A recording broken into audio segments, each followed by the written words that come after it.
अगर आप लोगों ने इस वीडियो का फर्स्ट पार्ट नहीं देखा है तो पहले जाकर उसे देखो। सो गाइज, वीडियो को स्टार्ट करने से पहले मैं आप लोगों को इस वीडियो के फर्स्ट पार्ट की स्टोरी थोड़ी सी रिमाइंड करा देता हूँ। सिमरन, जो इंस्टाग्राम की एक बहुत बड़ी पॉपुलर क्रिएटर बनना चाहती थी, उसने अपने इस ड्रीम को पूरा करने के लिए दिन रात मेहनत करी एंड देखते ही देखते उसने अपने इंस्टाग्राम अकाउंट पर 100K अचीव करे। तो जैसे जैसे उसके फैंस बढ़ रहे थे वैसे वैसे उसके हेटर्स भी बढ़ते रहे और उन्हीं में से एक फैन उसे रोज गिफ्ट्स भेजने लगा। लेकिन ये बात किसी को भी नहीं पता थी कि उसका ये फैन उसकी जान ले लेगा। लगभग 3-4 महीने बीते, धीरे धीरे करके अब सिमरन नॉर्मल होने लगी, उसे डर भी कम लगने लगा। लेकिन जो उसकी कहानी का इतिहास था वो उसके साथ फिर से दोहराता है। 3-4 महीने बाद सिमरन अपने फिर से इंस्टाग्राम अकाउंट पर एक्टिव हो जाती है, क्योंकि अब उसके अंदर से वही हौसला वापस आ चुका था। उसे अपने 100K फॉलोवर्स को अब 1 मिलियन लेके जाना था। वो फिर से उसी कंसिस्टेंसी के साथ वर्क करने लग जाती है। दिन में 2 से 3 वीडियोस अपलोड करना, ब्रांड से बात करना एंड अपने घर का काम करना। लेकिन वही 404_ यूजर नॉट फाउंड वो इंसान फिर से उसके आईडी में कमेंट्स करने लग जाता है। इस बार भी उसके कमेंट्स कोई अलग नहीं थे, अभी भी उसे प्यारे प्यारे कमेंट्स किया करता था। लेकिन सिमरन ने इस बार इसको बिल्कुल भी इग्नोर नहीं करा और वो पुलिस स्टेशन जाती है। वहां जाके वो देखती है कि जिस बंदे को उसने अरेस्ट कराया था वो अभी भी वहीं है एंड इसका मतलब तो ये है कि वो आदमी अभी तक पकड़ा ही नहीं गया। ये चीजें देखने के बाद सिमरन के अंदर फिर से वही डर आने लग जाता है कि कहीं उसके साथ फिर से वैसा ही ना होने लगे जैसे उसके साथ पहले हुआ था। लेकिन इस बार सिमरन ने पुलिस वालों को सब कुछ बता रखा था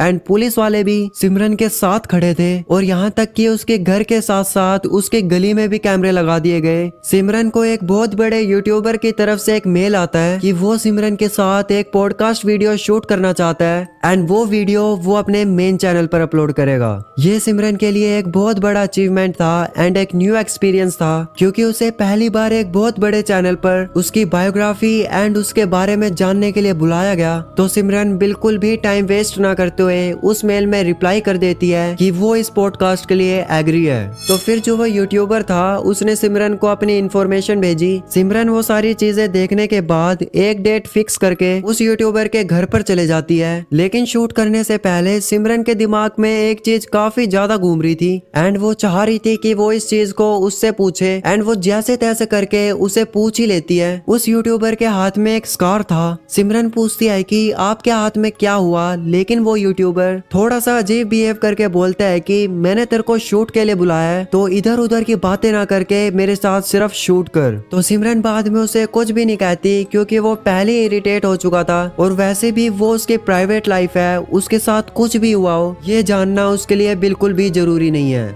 पॉडकास्ट जैसे 20 से 25 मिनट का शूट होता है, वो यूट्यूबर उसे पानी पीने के लिए कहता है, क्योंकि उसे लगा था कि 20 से 25 मिनट लगातार बात करने से सिमरन को प्यास लग गई होगी। तो जैसे ही सिमरन उस ग्लास में से पानी पीती है, उसको धीरे धीरे करके चक्कर सा आने लग जाता है और वो अपनी पूरी हिम्मत जुटाकर उस घर से बाहर निकलना चाहती थी, लेकिन उससे पहले ही वो बेहोश हो जाती है। बेहोश होके जैसे ही सिमरन की आंखें खुलती है तो वो एक डार्क रूम में थी। उसके हाथ पैर दोनों के दोनों बंधे हुए थे। वो सिमरन के पास आकर उसे टच करने लग जाता है। सिमरन उसे लात मार के दूर कर देती है, लेकिन तभी वो आदमी अपनी जेब से चाकू निकाल कर सिमरन के गले पे रख देता है और बोलता है कि मैं वही आदमी हूँ जो तुम्हें रोज कमेंट्स करता है और मैं तुम्हें काफी ज्यादा प्यार करता हूँ। ये सारी बातें सुनने के बाद सिमरन को कुछ समझ नहीं आता, क्योंकि अभी उसके दिमाग में ये चल रहा था अगर ये आदमी वो है तो वो कौन है जो पुलिस स्टेशन में बंद है। तो इतने में ही वो यूट्यूबर अपने मुंह से खुद बताता है कि जो पुलिस स्टेशन में बंदा बंद है वो मैं नहीं बल्कि एक सच में चोर था, लेकिन उसके बाहर निकलने से पहले तुम उस घर के अंदर आ गई।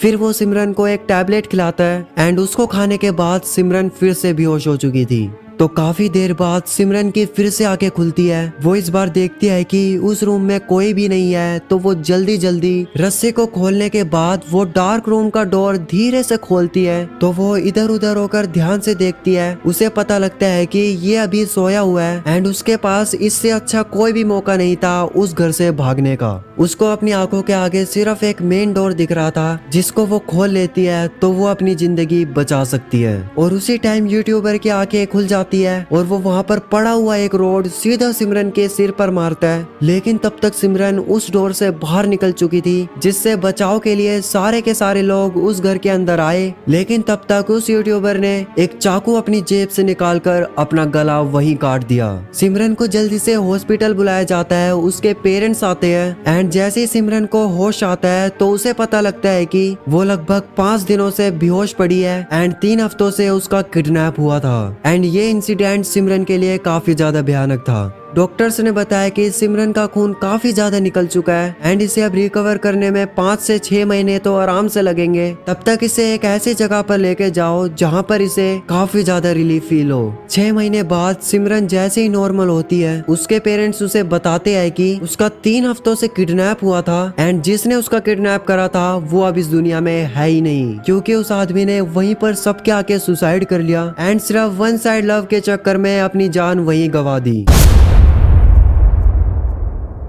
सिमरन को ये सारी बातें जानकर काफी ज्यादा बुरा लगा, लेकिन उसके दिमाग से आज तक ये इंसिडेंट निकला ही नहीं है, क्योंकि वो आज तक अच्छी तरह नॉर्मल ही नहीं हो पाई है। गाइस, अब आप लोग नीचे कमेंट्स करके बताओ क्या आप लोगों को आज की वीडियो कैसी लगी एंड क्या आप लोगों को भी अपनी वीडियोस में कोई अजीब से कमेंट्स आते हैं। और अगर आप लोगों को रोज इंस्टाग्राम पे शॉर्ट हॉरर स्टोरीज सुननी है तो इंस्टाग्राम पे फॉलो भी कर लेना।